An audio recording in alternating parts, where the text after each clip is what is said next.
na nahuhuli, may mga nahuhuli na huling-huli. Hindi na nauna. Okay, pakinggan ninyo. Time is one of the most important element in leveling up because hindi ka nagle-level up unless you are given enough time. Not only time, third is the teachings of God, the teachings of the Scripture. So meron kang born-again experience, meron kang time, at meron kang pagtuturo na naririnig. Wala pong gawain dito sa banal ng lupa, gawain ng Diyos, na wala pong teachings or walang pagtuturo.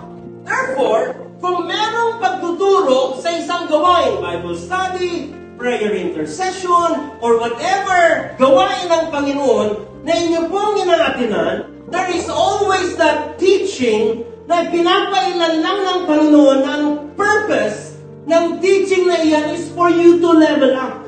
Sapagkat pag sinabi po ang katuruan, kung ano man po ang katuruan na naririnig ninyo or narinig na po ninyo, at kayo'y nakarinig ng bagong katuruan, karagdagang kaalaman ang ibig sabihin niyan. At kapag merong karagdagang kaalaman, nagle-level up ka.